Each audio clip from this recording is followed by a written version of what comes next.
What up, nerds? TJ and Scott here for the Raising Nerds podcast, talking about our favorite nerd topics and how raising little nerds of our own is better than hose chowder. Chowder from a hose. With possible live creatures inside it. Yep, that do attack you. Yes.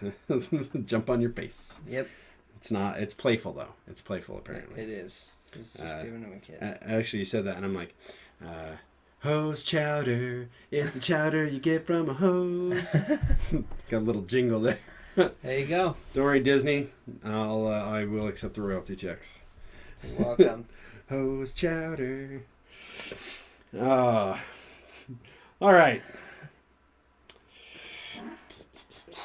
So, episode 11 of chapter 11. Chapter 11. What I wrote episode again. Episodes are for Star Wars movies. Goodness gracious.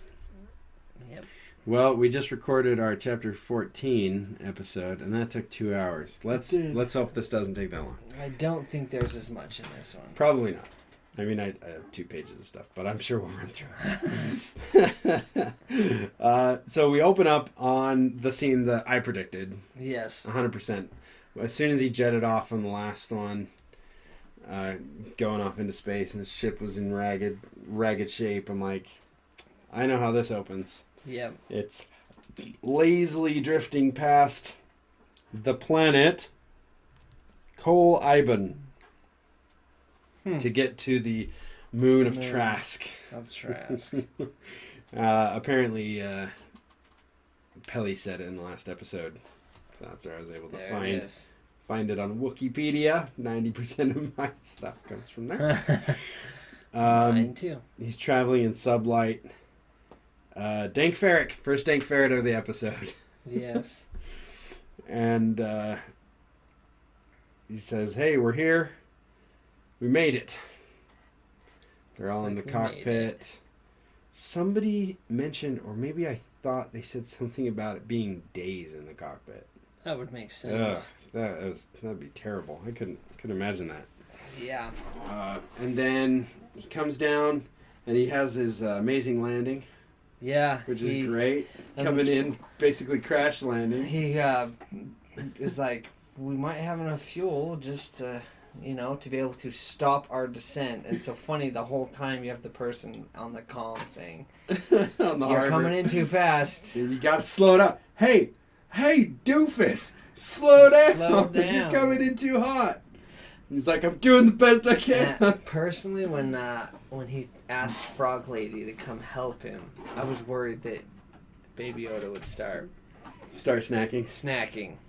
I thought, oh no. Well, that's exactly what she thought too. She kept looking back at the eggs. Yeah, maybe she figured out what he was doing. I have no doubt anymore. But he gets down and is able to hit the thrusters and is hovering just above the platform. Perfect landing. And it's funny, the Mon Calamari is watching him just... Oh yeah, he's watching him come down like just and... rocketing like a meteor straight down to the platform. He's just... Yeah. This is going to be interesting. And then the rocket hits and boom, right in the water, and the Mon Calamari just like shakes his head and... Yep. Oh well. Yep. Which at first I was like, oh no, it's going to fill up with water, but then like, if it's, it's space-worthy. If it's space-worthy, it's seaworthy. It's seaworthy, yeah. Well, it probably sunk all the way to the bottom of that dock. Probably. But it's probably not that far. I would because the crane was able to pull him up pretty easy. Yeah, that's probably... And it's walking in the water. Yeah. So it's a shallow port. That's probably where the animal at the end came from. It's when he hit the water. That's when it got in the ship. Ah, there it is. Yep, yeah, absolutely. Yeah, could have stayed on there. Yeah. Anyway. Yeah, but he comes down. And at first I was like, man, you suck at flying, Mando. That's what I thought. Suck. Like, you missed. But then again, like, when I've been flying a drone before, I've had that exact same thing happen. Oh, yeah? Like a little mini drone, I'm trying to land it. We had one that fit on my oldest son's Lego set. This little police helicopter pad. So I tried to land on it, and you'd get it just right, and it's coming down. It's like, yeah, and then, I was like, dang it, what happened? And sure, so as I sat there watching, I'm like, Nah, I've done that before. Yeah, I'll give him a pass this time. It's Fair hard to enough. land a hovering vehicle, especially when something malfunctions. And he's doing it, manually. Oh, goodness. Yeah, that's not exactly easy. Yeah. So the cool AT-AT crane pulls it out. Yeah. That was pretty sweet. People was were going cool. nuts over that. We've seen similar things like that before, though, in Solo. Star Wars story. On Corellia. In the background, you can see some Walker cranes. Huh. They're actually designed off of real-world cranes. Huh. When my wife and I went on our last cruise, we were in a dock, and they had a bunch of those things, and I'm like, wow, that looks like an AT-AT with a crane on it. That's so cool. They don't actually move, but just the struts Right. going up looked like the legs, and they Yeah. had the crane.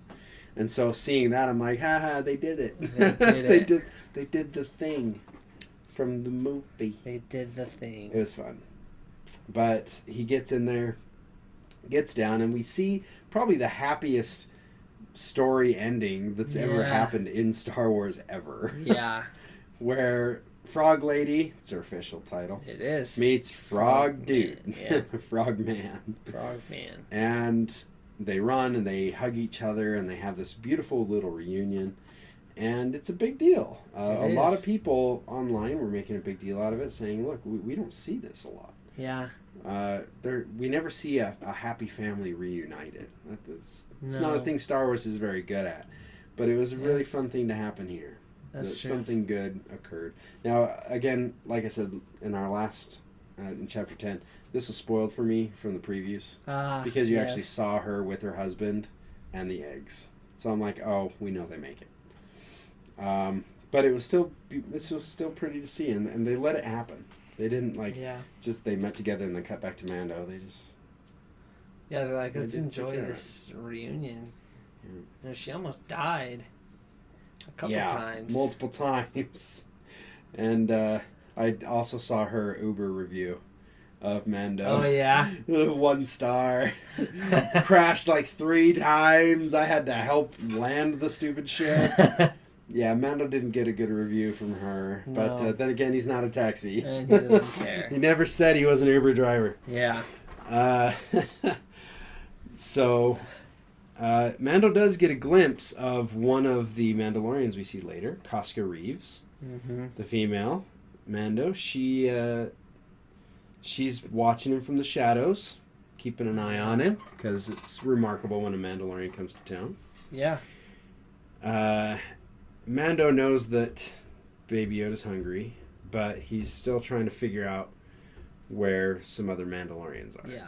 So he goes in. He's told that Frog Lady's husband has seen them, so he would know how to find them. Yeah. So he directs them to the Chowder House. Yes. Hose chowder. It's chowder. chowder that comes from a hose. And is directed to the waiter, who directs him to one of the patrons. Yes. A Quarren by the name of Brother Number 1. And he's Brother Number 1 because every single freaking Quarren in this episode is related to each other. Yep. Every Quarren that speaks, the subtitles all said Brother 1, Brother 2, Brother 3, Brother 5. I'm like, what the heck? Yep. Oh, I guess they're born from eggs or something, like Maybe. frog people. And, Maybe. And they are part of an entire brood. Because holy cow, they're all related to each other. I guess that's why they all look the same. That's. I'm not trying to be Quarren racist. I'm just saying. Quarrenist. Speciest. I'm just saying that they all look the same to me. They did. And there's a reason. They're all related. So I know I'm not a bad person anymore. Yep. But in the middle of this, he gets the host chowder, and the creature inside it. And it's swimming around when he's poking it. He's like, and he's looking at Mando like, wait a minute, there's something in this. And Mando's not paying attention. No. Until a little octopus thing comes out and latches onto Baby Yoda's face. And he makes those baby noises again. Yeah, Just like, help. I'm in distress. Mando pulls out a vibro knife, plant with your food. And just kind of pokes it. Kills and it. It falls off. I don't think he killed it. Wow. I don't think it did. It looks like he poked definitely its motivated it to tentacle or let something. go, huh? Oh yeah, no, it definitely damaged it pretty hardcore. It could have killed it. Yeah. And then Baby's like, "Aw, but I wanted it alive. Yeah, seriously though. So he gets in touch with his Quarren, brother number 1. He says, I heard you're looking for Mandalorians. I am. I can take you to him. I can take you to him. How far? Couple hours. Couple hours sail. Not long. It'll cost you, though. Yeah, well, it does cost him, doesn't it? It does. These freaking Quarrens. All Quarrens are bad guys. I'm just saying. I haven't met a good Quarren yet. We have yet to find a good Quarren, yeah. Every single one of them is either a little conniving, backstabbing little stinker, or is just a straight-up villain. Yep. It's ridiculous. Yep. Although I think in the Moncala episodes of Clone Wars, I'm sure there were some good Quarren that joined in the end. But they were bad first. They were bad first. It wasn't until Sharkhead really turned evil that they got their ways. So we find out pretty quick that they're bad guys. They've got some big sea creature called a Mummicore. Yes. What the heck is a Mummicore, Scott? Creature feature. This is our creature feature. This one's really detailed and very intriguing. All right. So the Mummicore is a sea-dwelling creature, which we've known, it's confirmed that they live on the moon of Trask. Okay, all right. They eat, they're carnivorous. Okay, so they'll eat people. They'll eat baby Yodas. They'll eat baby Yodas or people. They're pretty big.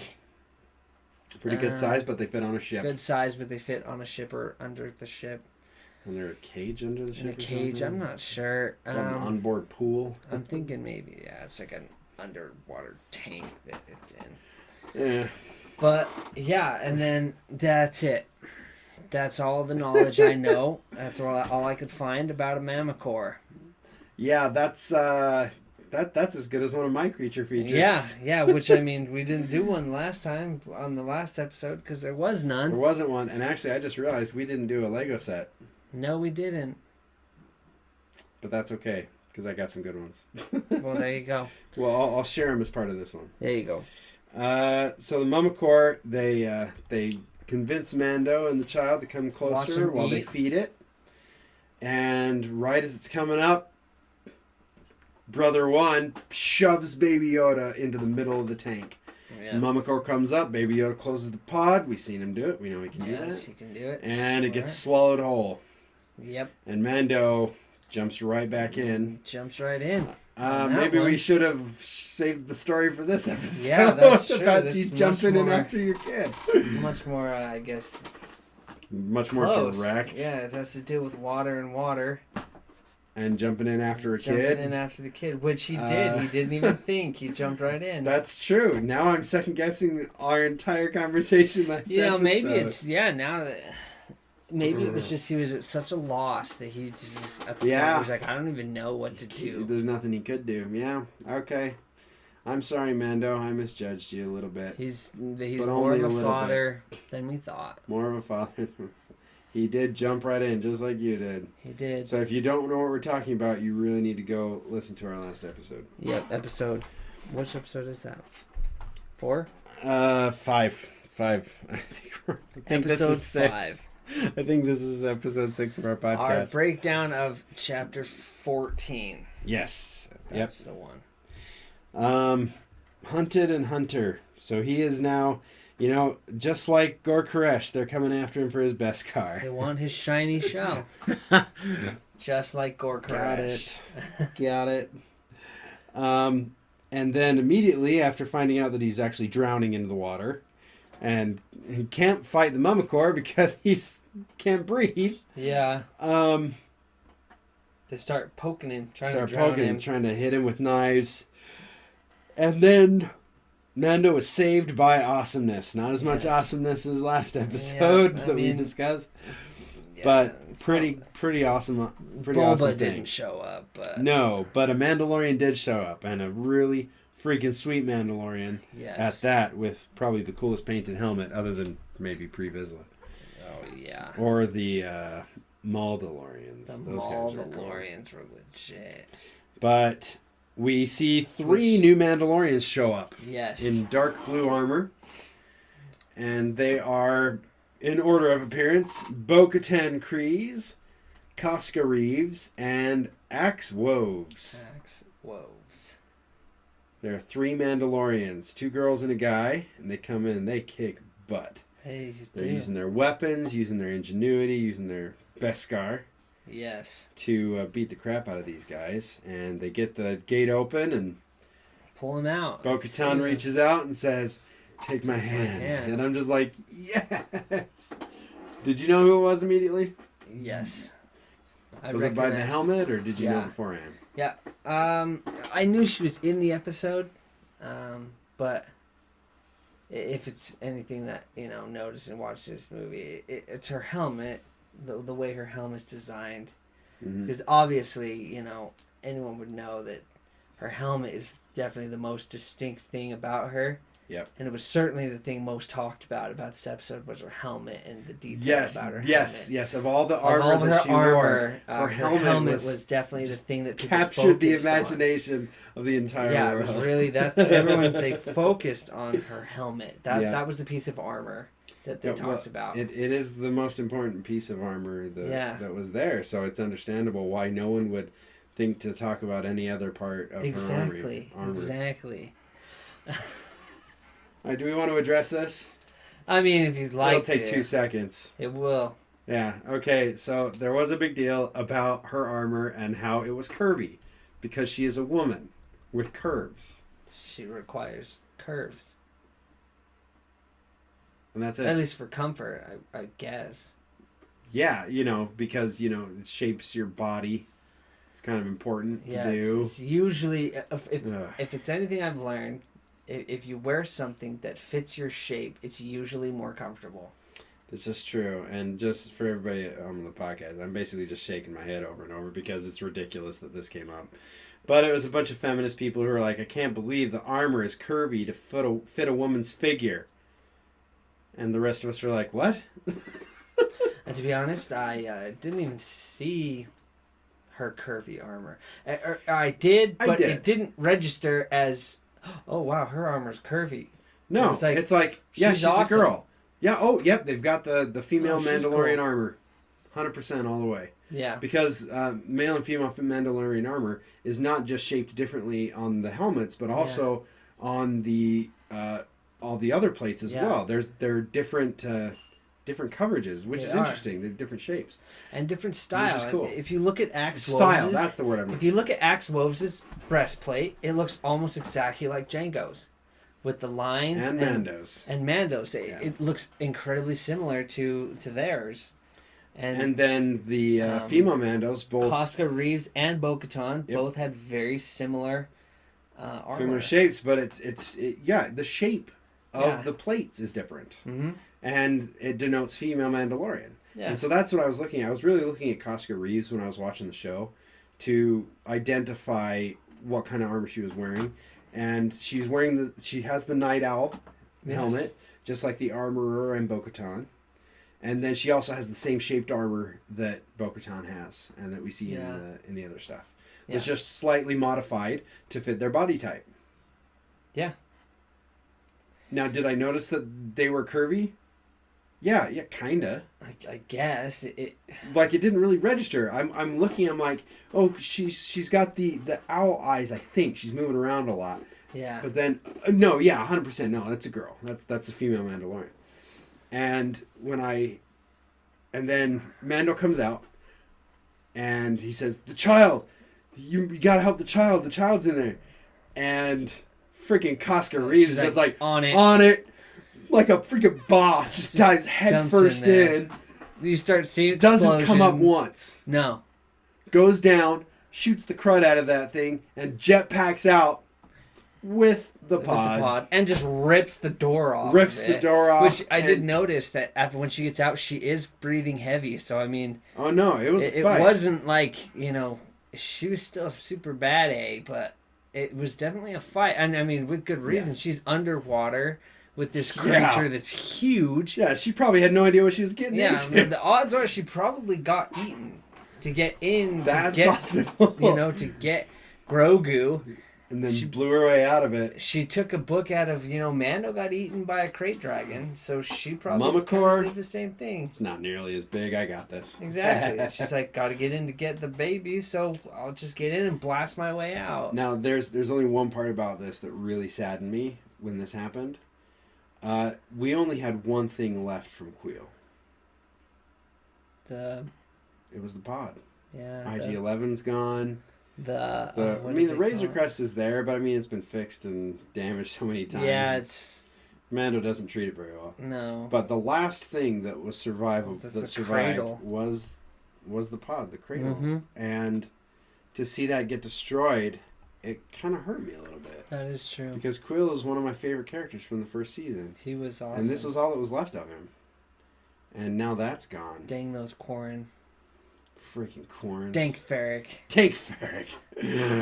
Well, we got our second Dank Ferric in the episode right after. As when he thanks them. Thanking them. And he's like, thanks. I'm starts looking talking for you about guys. his quest. And again, gets cut off. Every time he's talking about his quest with Mandalorians, whether they are or aren't a Mandalorian. It happened with Cobb Vanth. Yep. He gets cut off. He gets cut off by the removing of the helmets. They're like, and it's funny that he straight up is just like, where'd you get that armor? Where'd you get that armor? And there's 3 of them, so it's like you got to be questioning yourself, like, how does so many people have the armor? How come people keep getting this armor? And he's probably thinking like, I'm gonna have a nice couple sets of armor now. Family in three generations. It's like, you remove your helmet, you're not real Mandalorians. It's like, how dare you, sucker? Yeah. How dare you, young man? Exactly. You have any idea who you're talking to? She's like, I'm the last. She is the rightful ruler of Mandalorian. She is. Not a real Mandalorian. Shows what you know. Yeah, and only now do I realize that when she said, I'm the last in my line, it's because her sister got killed. By Darth Maul, which is what makes pretty you big wonder claim to fame. Where did her nephew go? Because Satine, who is the Duchess, she had a nephew who would also be Bo-Katan's on nephew. Her husband's side. Could make sense. You are 100% correct. Where's the nephew? Yeah, she has a nephew in that episode when Ahsoka helps them track down the black market. I would assume that, And exposes Olmec. Yeah. In that whole thing. Yeah, so something must have happened to him to make her the last of her family, the family clan Kryze. Yeah. He was a cool kid. He was. He exposed corruption, which was really cool. Yeah. Oh, that's really sad. I didn't even think about that. Something happened to him. Oh, that's super Which is sad. And I didn't think about that till just now. Well, Bo-Katan, they take off their helmets, all 3 of them. Which stuns Mando. And he confronts them. And these Mandalorians know exactly what's going on. Yes, they do. And they say, oh no, he's one of them. Uh-huh. It's like, what? And what do you Casca mean, says, Dank Ferric. Yep. Number 2. Which means that it's obviously a word that all Mandalorians say. Yes, but we've also heard it from Cara Dune. She has said Dank Ferric. Yes. So it's just a thing. Yeah. Not necessarily a Mando thing. But she lays down a whole lot of lore right here. Yeah, she does. A whole lot of revelations. Geeks out a little bit. Yeah. At least I did. I'm like, oh. Yeah. And she says she's a child of the Watch. Which is interesting because she was part of Death Watch. I wonder if there was another splinter after the whole Maul stuff. Must have. That Death Watch reformed under the Watch. It might just have. called the Watch. But the Death Watch, they did want to return, which what she says is the child of the Watch, they wanted to return to the traditional way of the Mandalorian, which Pre-Vizsla did wanted to do. So maybe she's just referring to them. I think it's the Mandalorians who were captured at the end. I think they splintered off afterwards. Shadow Collective. Yeah. I think is their name. Okay. Is that really? I think so. I think Mandalorian sounds sounds way cooler. So we're going to refer to them as that from now on. Their helmets were awesome. Oh, gosh. Yeah, the paint job. Oh, my gosh, dude. I have them. I have Lego Mandalorians. Really? I do. I'm trying to find them. I have a whole bin of Mandalorian. Oh, right here. This is my first one. All the Mandalorians. So cool. Yeah, so I've got tons of Mandalorians Lego guys. We're in the Lego room today. We're we're recording here. So these are just the regular Mandos. Yeah. No girls. No girl. They had a battle pack with 4 dude Mandalorians. No girls. Very frustrating. So it's hard to find. But here we go. Mandalorian. Red and dark silver painted armor. These guys are actually pretty expensive now. Oh, I bet.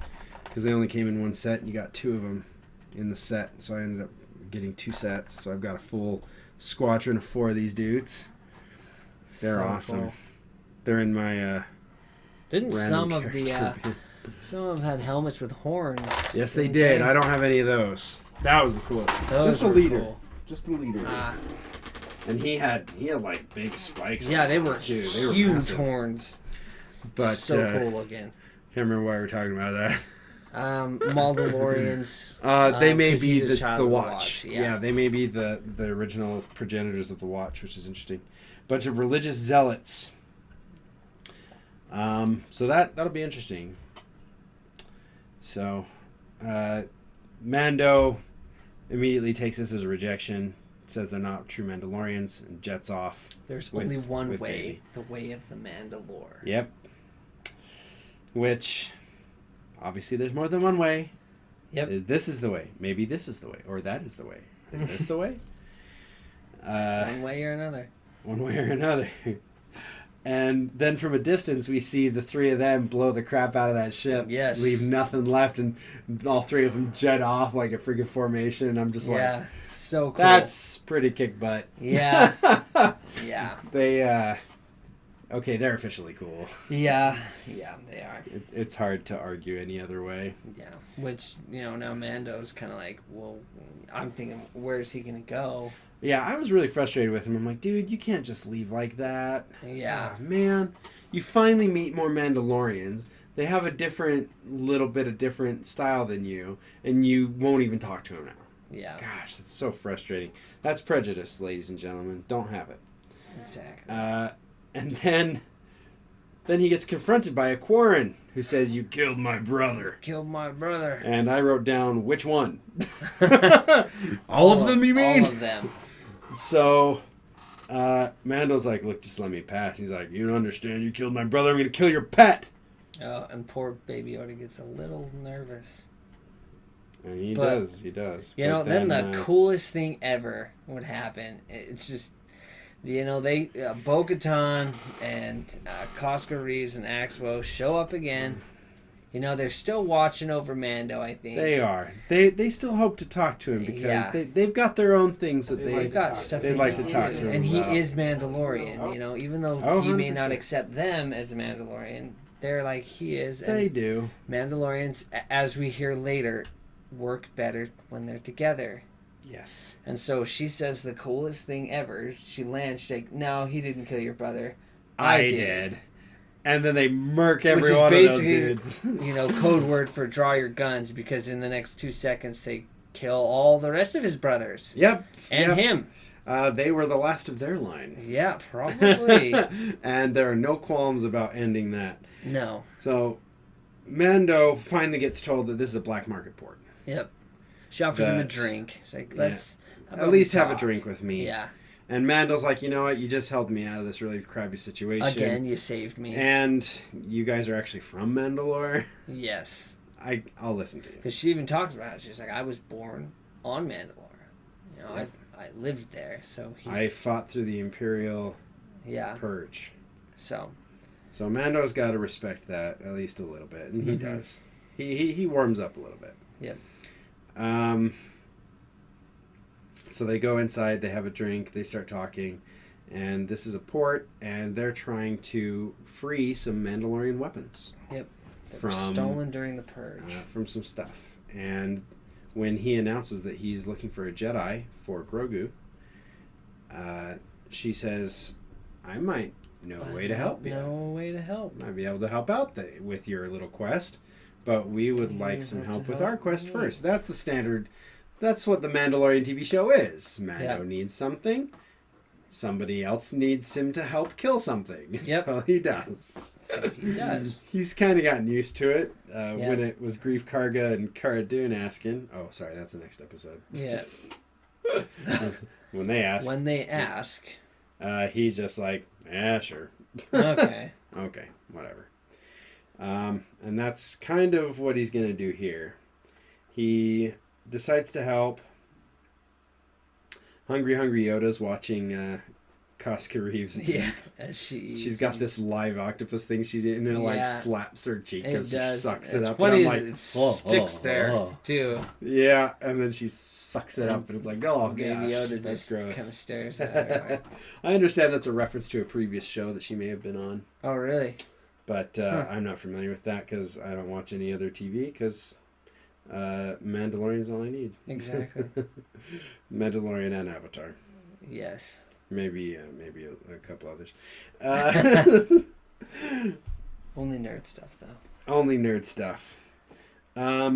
So Mando goes out and they start talking to him about what they need to do. They need to free these weapons from a Gazanti class cruiser. And it was the same day that we watched this episode that my oldest son Ben, proud nerd dad moment, pointed out a Gazanti cruiser in episode 1, The Phantom Menace. Could not believe it. He's watching it by himself, in the other room. I'm in the Lego room working, and he comes in and it's like, Dad, there's a Gazanti in episode 1. I'm like, no, there's not. He's like, yeah, on Tatooine. On Tatooine. And I'm like, no way. So I pull it up on my phone or whatever I had pulled up in here, and I fast forward through to Tatooine when they're walking into Mos Eisley, and holy freaking crap, there's a Gazanti cruiser right there, right behind Qui-Gon, Jar Jar, and Padme walking into town. Interesting. Just taking off. And I'm like, you gotta be freaking kidding me. I look it up on Wikipedia. Sure enough, yeah, it's Gazanti class cruiser. And I'm like, dude, I am so proud of you right now for knowing what that was. That's impressive. It really was. And he named it. Dad, there's a Gazanti class cruiser in this. I'm like, you know what, you 11-year-old kid, you are going to turn out all right.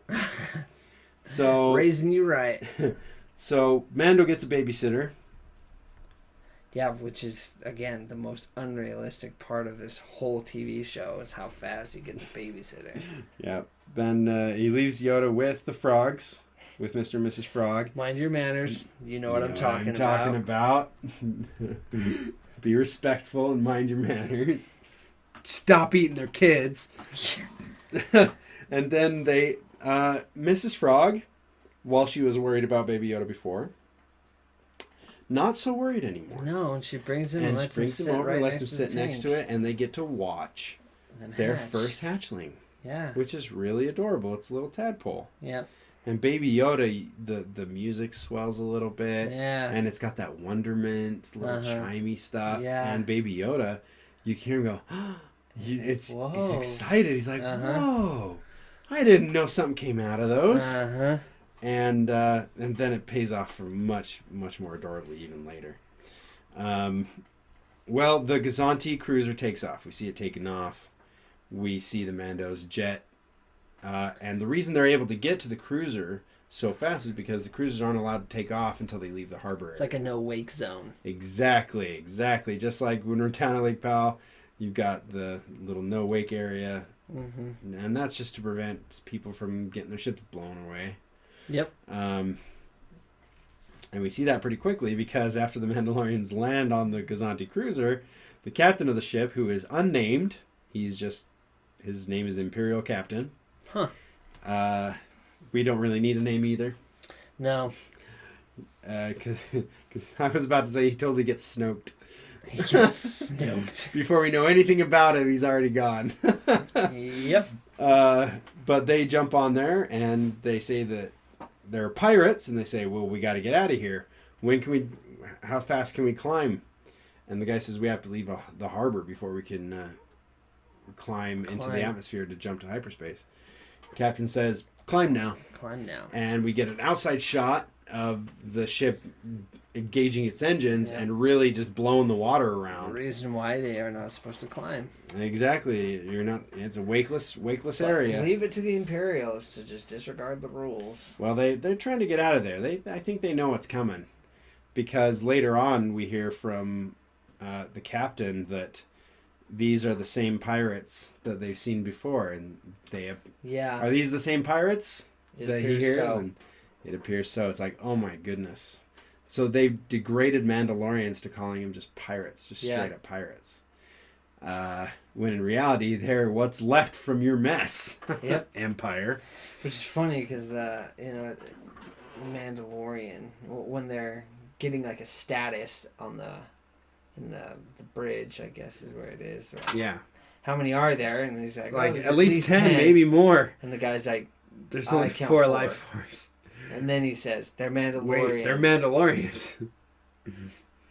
Yep. And that's when the captain's probably like, crap.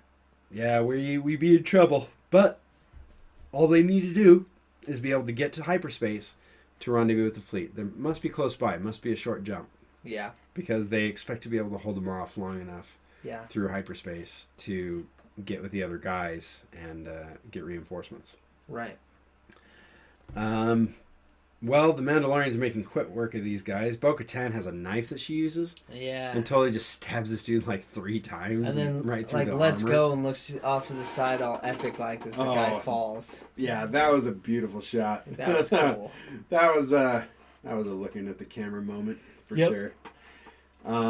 So they go in, they're able to get to the cargo area, they take out a bunch of dudes, there's some smoke bombs that they launch, and then they use their Predator heat vision to totally snipe these guys out of existence while they can't see.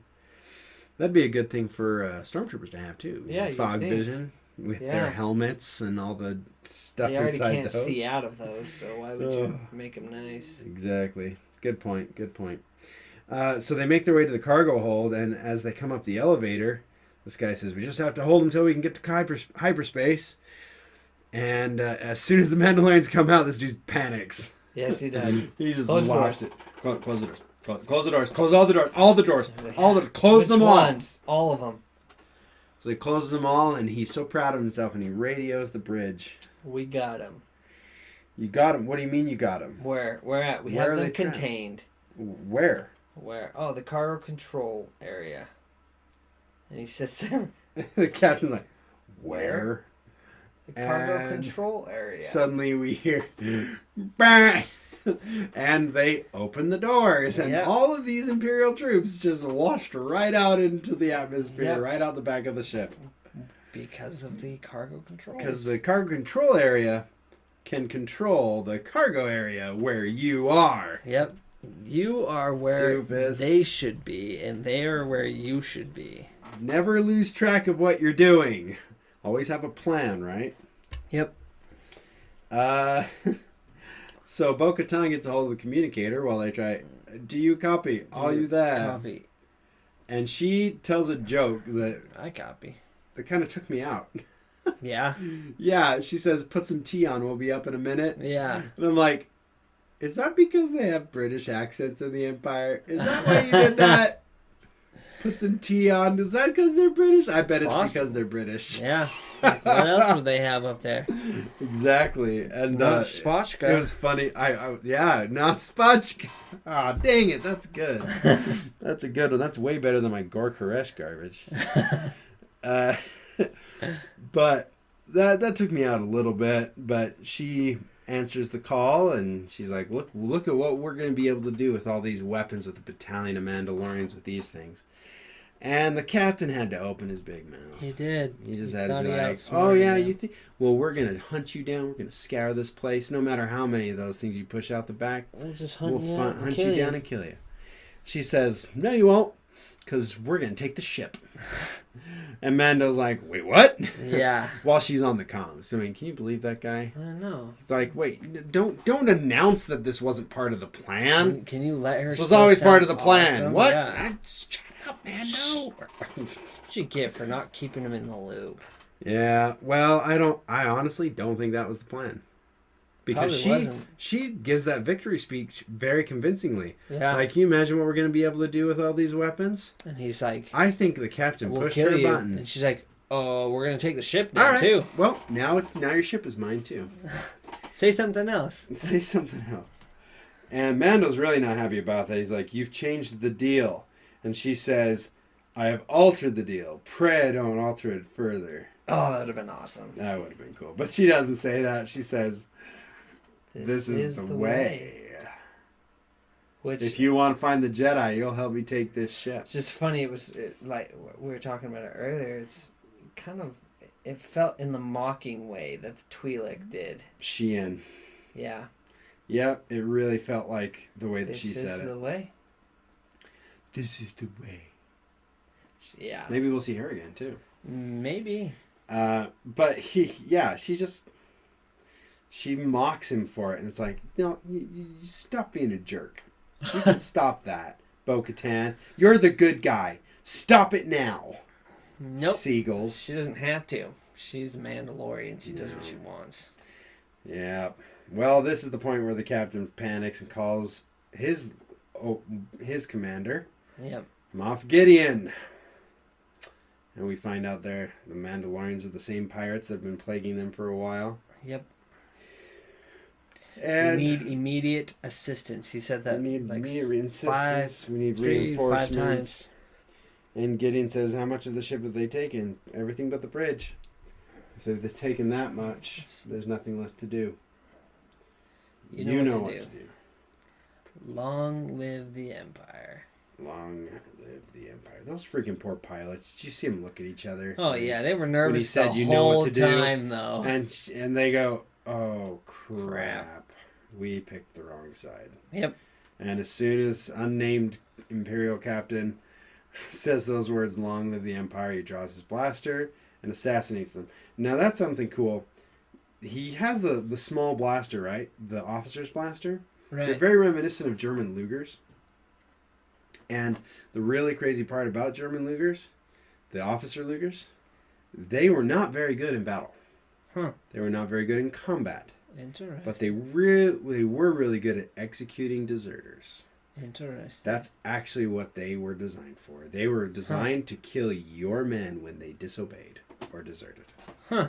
You would capture them, and they were made primarily for executions. So when this guy pulls out his little officer's pistol and shoots both of the dudes, I'm like, that's exactly what that blaster's for, man. What it's for. That blaster was there to kill you. Huh. I actually did a similar thing with my big walker here, my big Lego walker. Oh, yeah? I've got a bunch of troops or guys off, working the consoles down below the walkway, like on a Star Destroyer. And I have two troopers that sit at the front of the thing. And they look like security guards, but they have one job. That if this walker's taken, they are to execute all 6 of those engineer guys right down there. Huh. That's their job. It's kind of dark. Yeah, but it fits with the Empire. That's what the Empire and First Order and Final Order do. Yep. Poor guys. They kill him. And then luckily the Mandalorians are able to bust through because of Mando's awesomeness. Yeah. Din Djarin. Freaking cover me. And then walks out and just gets hit target practice like 50 shots. He's the target again.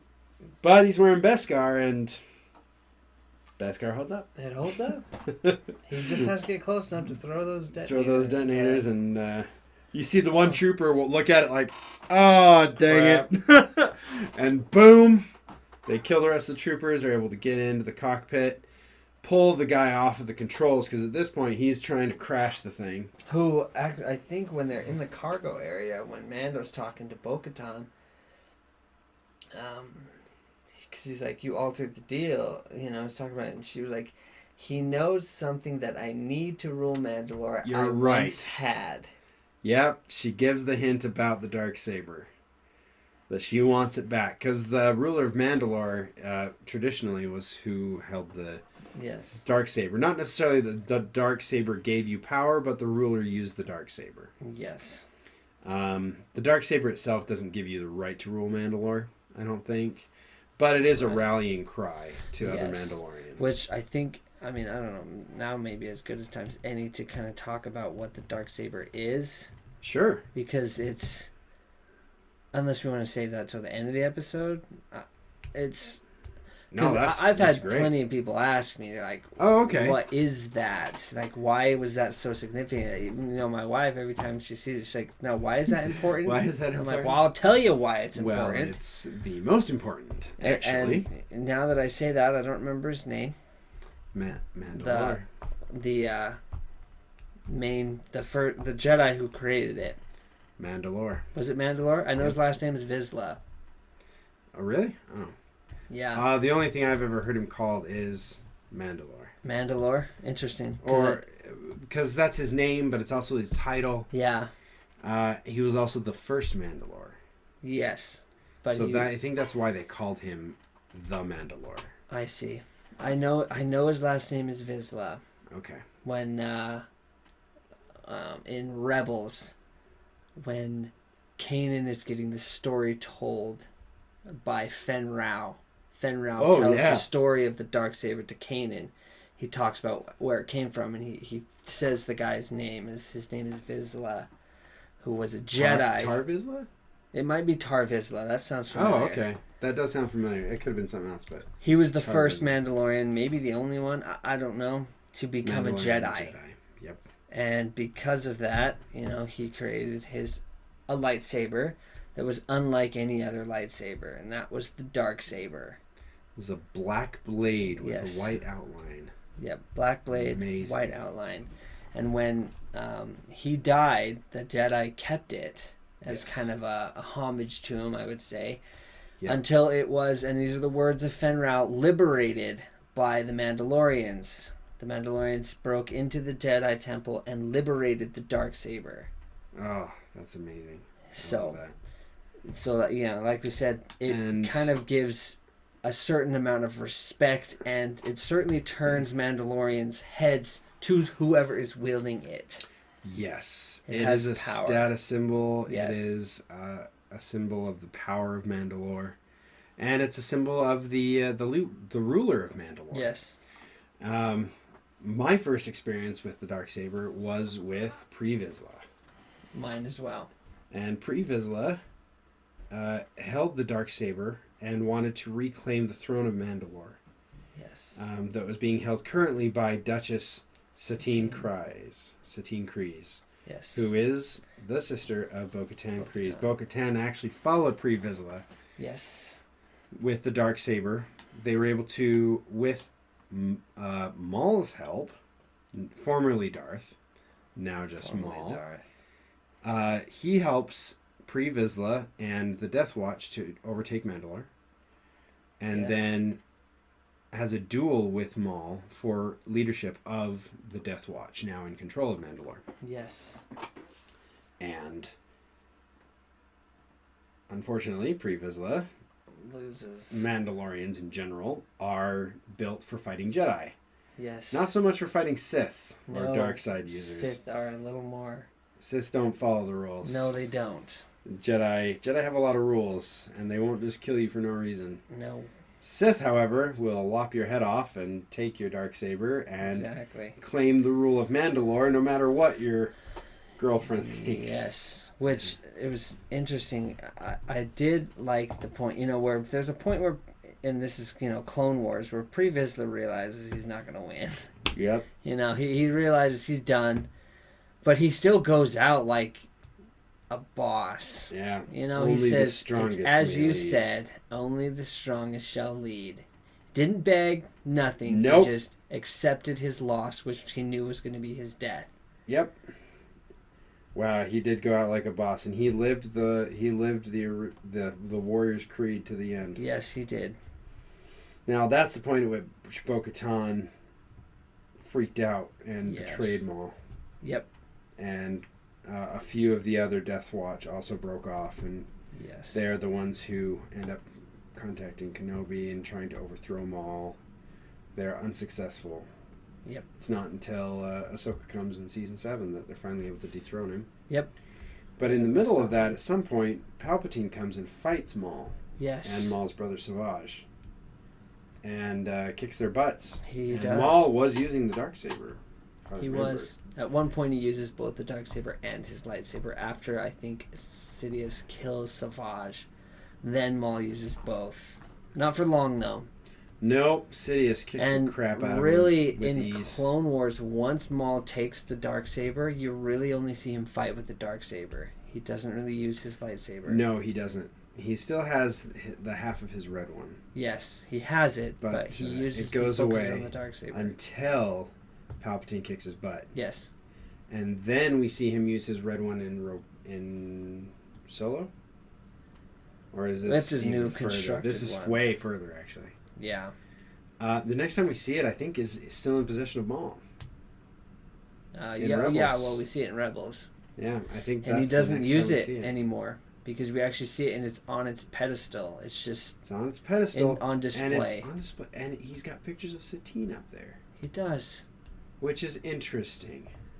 Yeah, we know he's obsessed with Obi-Wan, and Obi-Wan loved Satine. In fact, side note, Darth Maul kills Satine in front of Obi-Wan because Obi-Wan's love interest is Satine. Which is a whole thing that we could dive into. You ready for me to blow your mind? Go for it. A little detail that I don't know if you put the 2 and 2 together.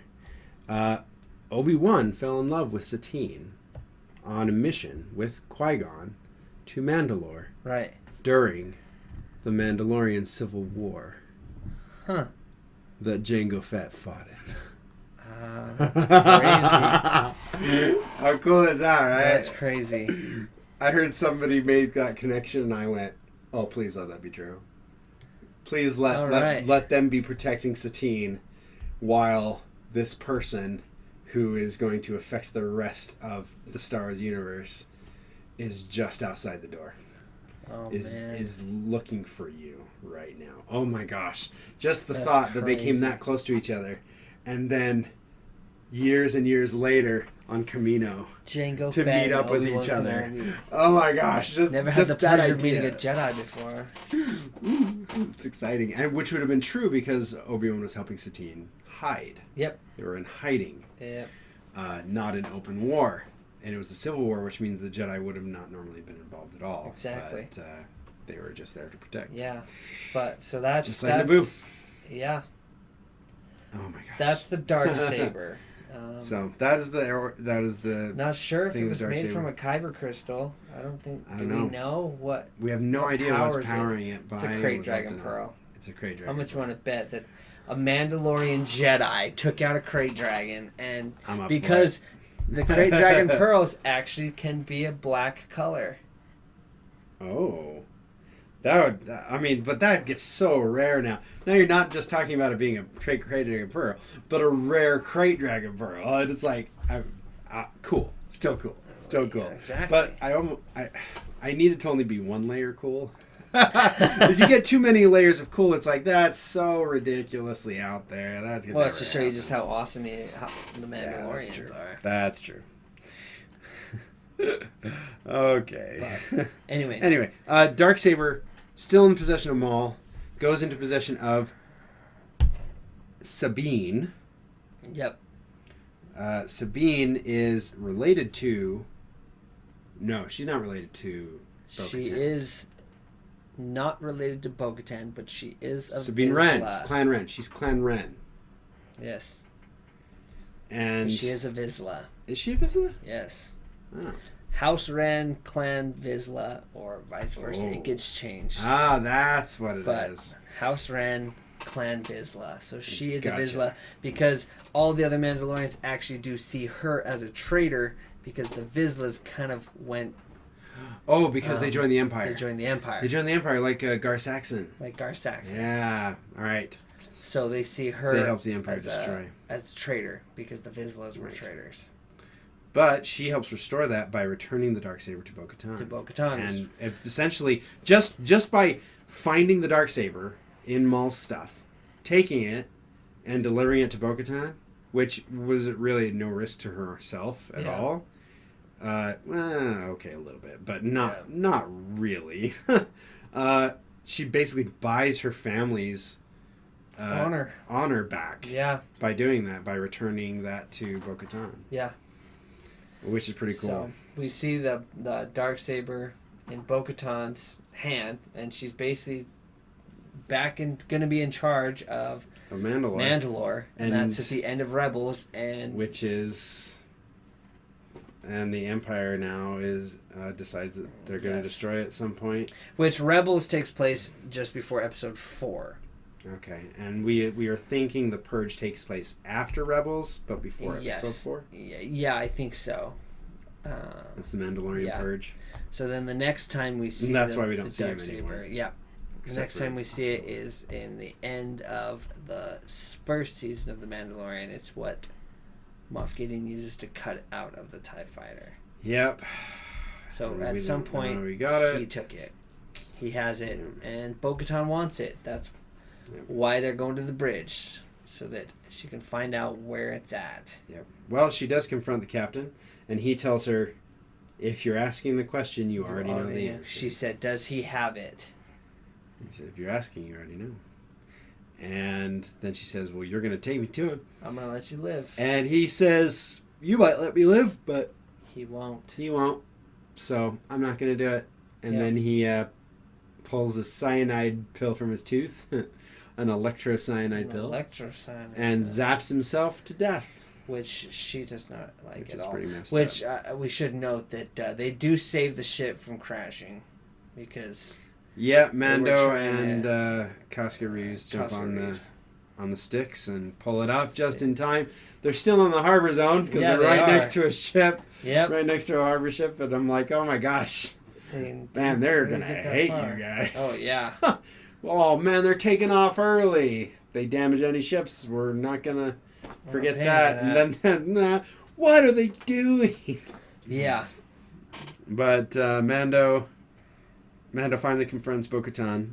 Now, all this time, the name Moff Gideon is never brought up. So, Mando doesn't know Moff Gideon's still around until the next episode. Exactly.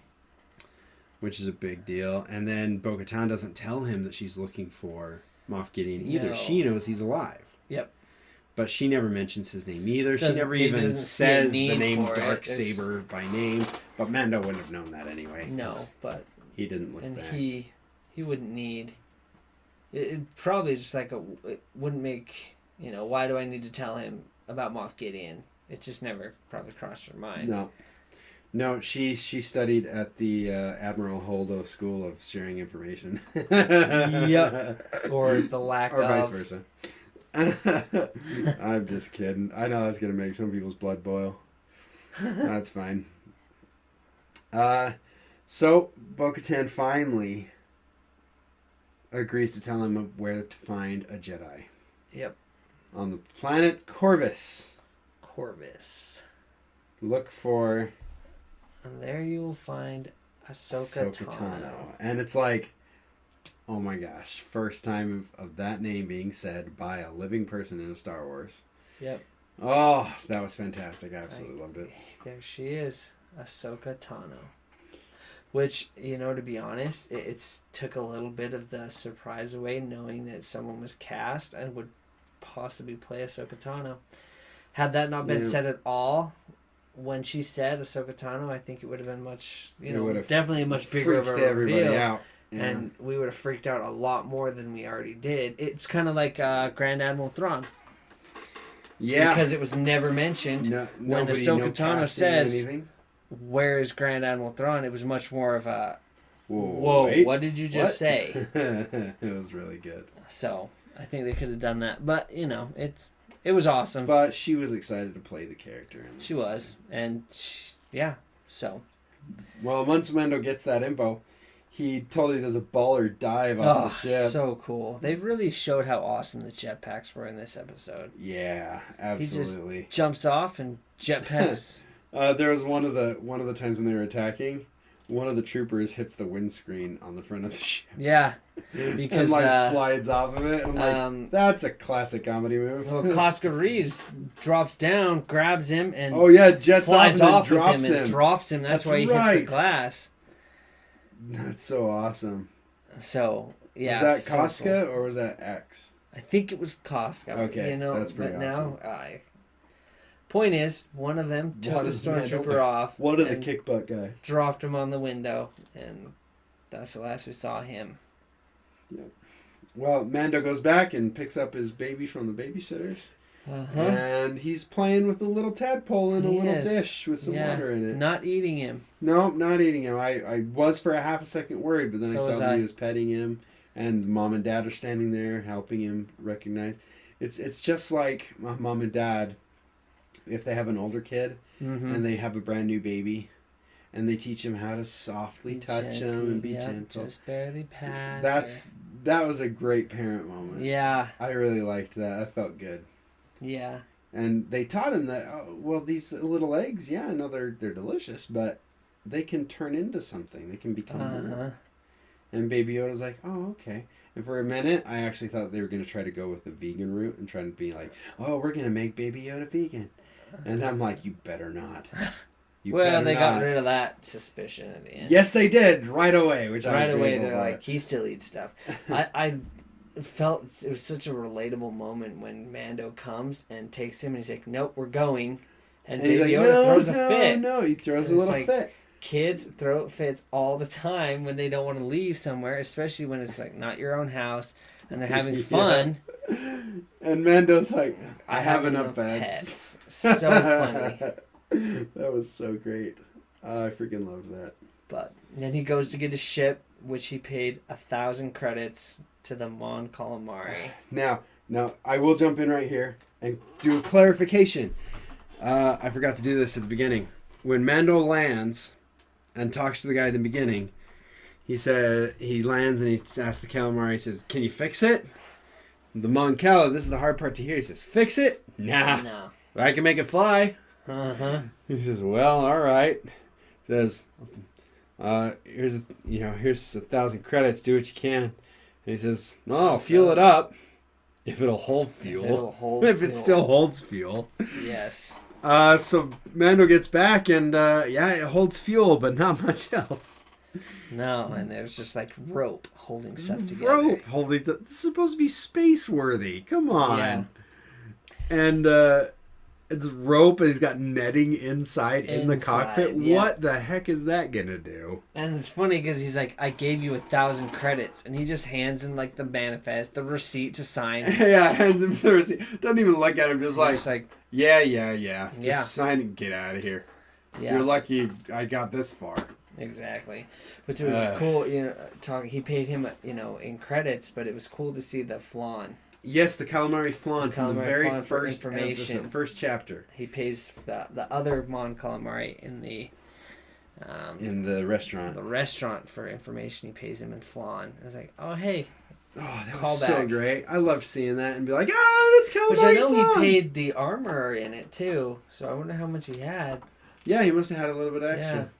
Didn't take all of it, and then he brought back all the Beskar. That's true. But then he goes to take off, and it's funny because he's like ridiculous or unbelievable. Mon Calamari. Unbelievable, yeah. He is just exasperated. And then as he's taking off, we get a scary octopus thing. Yeah, it crawls, in the ship. Crawls up in the ship and comes over to Baby Yoda. It's got multiple eyes. We get to see from the creature's perspective at one point. Looking at Baby Yoda. 20 Baby Yodas. Does not get cuter with multiplicity. No. And then right as he gets close to Baby Yoda's, he's starting to make some noise like, a little worried. Yeah. And Mando just reaches back almost without looking. He just squishes it. Yep. And then hands it to Baby Yoda, and Baby Yoda slurps it right up. Finally gets his meal. I know where to take you. Man, kids are hungry all the time. All the time. Right? My oldest, all the time. I'm still hungry. That's what she says. All day. Every day. I'm still hungry. Yeah, you have dinner.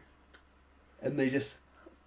Okay, now what? Now I'm hungry. I haven't even finished cleaning up dinner. Yeah. And you're still hungry. At our house, we have treat drawers now. The kids can get a treat anytime they want. Nice. But once their treats are gone, they only get refilled once a week. There it is. Once you've, used up all your stuff, you're all done now. That's smart.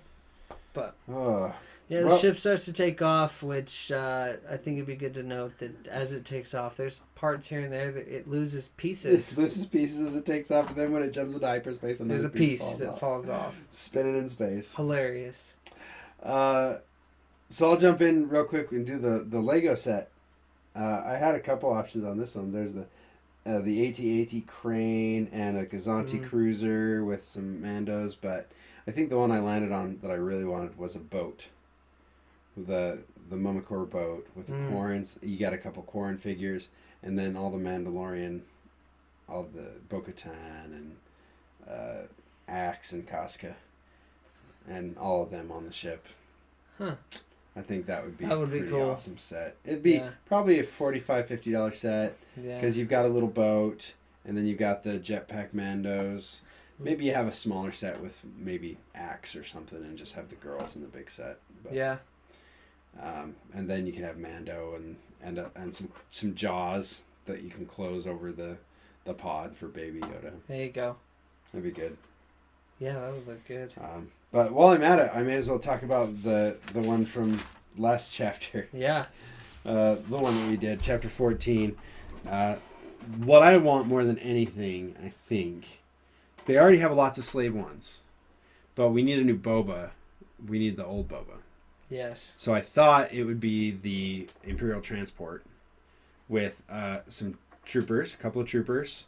We have a captain, maybe a couple regular troopers, and then the mortar trooper. The mortar, yeah. And then also have Boba Fett and Fennec.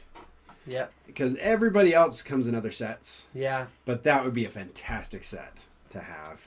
Yeah. And I want Boba with his outfit, but then I also want cloak, the armor version. Oh, okay. Well. The Boba Fett armor version. Yeah. As well as the cloak, and he'll obviously come with a gaffy stick. Oh, of course. And a rifle. Yeah. Because that gaffy stick was boss. That would be cool. Or since Boba's gonna stick around, you could just do old Boba with just the gaffy stick. Because we'll see him in the next episode, I believe. Yeah, for sure. So anyway, I wanted to go back and do that because I totally forgot, and I was excited about that. Yeah. So what? Just kind of touched on Bo-Katan and them. Yeah. From what I was looking, it looks like that those three are addressed as they're a part of the group, the Night Owls. Yes. Which, from what I was reading, the Night Owls were actually before Bo-Katan led the Night Owls, which were just a female group of warriors. Mm-hmm. That when she joined Death Watch, they followed her. Oh. And joined with Bo-Katan because Bo-Katan was the leader of the Night Owls. Yeah. Okay. But when they had the schism after Maul killed Pre Vizsla, I think that's where it gets. That's I think where they split off. Yeah. And became the two factions, and there were guys and girls who fought against the Mandalorians. Yeah. So I think that's where it kind of blurred the line. And she. They it's not just an all-female thing after that. Right. But I wonder if, because all the female Mandalorian helmets we've seen have that owl look. Right? Yeah, they have the pointed eyes. Okay. Yes. Not necessarily the decorations, but it seems that female Mandalorians just in general have that look. The softer. Because we saw that in the covert as well in the first episode. Yes. Or in the first season. I actually have a couple of those, and you can tell which one is the girl. Yeah. And which one's the guy. So yeah, she's got softer. It's not really the only way that you lines. can see it is because of the eyes. That's the only way you can actually tell between these figures. Which one is the girl is literally by the helmet. Yeah. So they're pretty good. Huh. Yeah, I wondered because if it was just catered to the group, the Night Owls, it was like the armor definitely has Night Owl helmets. So I wondered if she was, a part of the Watch, but kind of, knew Bo-Katan, and she may have. Makes sense that she would know who she is. I'm a little worried now about the armor. Maybe the armor isn't the good guy we thought she was. Yeah. Because if she's part of this, part religious of a radical cult, yeah. She might be not completely honest about what happened with Mando. What if she wiped out all the Mandalorians? Ooh, that would be. I don't think it'd go that far, but crazy. But Mando also talks about going back to Mandalore being suicide. That it's a curse. That goes back, it's a cursed place. And Bo-Katan says, "Don't believe everything you hear," which is, I think that's the theme of this episode. Yeah, it's like, okay, or of this season of Mandalorian, because like, don't believe everything you hear. Don't believe everything the armorer tells you. Don't believe everything that Prime Minister Olmec tells you about who's a Mandalorian and who's not. Don't believe everything you hear. Yep. Just because somebody says something doesn't mean it's true. But if we see it happen, we can trust that. We can trust what we see actually happen. But when somebody tells us a story, don't necessarily believe it. Well, I mean, that takes it back to when Darth Maul took over Death Watch. Yep. And one of the scariest, just because of how true it is, things that he said when Bo-Katan said to the members of Death Watch that joined Darth Maul, she called them all traitors, and Maul said, "Unfortunately for you, history won't see it that way." Oh yeah. And then he told them to obliterate them. Yep. Or exterminate, just completely wipe them out, and it's history's told by the victor. It is. And so history is written by the right victors. there, she's talking about, like, don't believe everything you see or everything you're told. Yeah. Yeah, but at the end, Bo-Katan does give Mando one more "this is the way" before he leaves. Yes, and it seems a little bit more endearing. Sincere. Yeah. She at first she's like, look, she was kind of caught up in the moment. She said it sarcastically because she's like, no, you're going to do what I tell you to do. Because, I mean, she is a leader. She did rule Mandalore. She is the rightful heir to the throne of Mandalore. Yep. And Mando is like scoffing at her, and she's like, no, I am the Mandalore. This is what we're doing. Yep. And so she sarcastically says at that time, but then later, when she calms down a little bit, she doesn't really get what she wants, but she took the ship. She's got direction though, and she's got a bunch of ammo now. Yep. So she knows. And so now she's a little more softer, and she's like, all right, I'm sorry I said that about you earlier.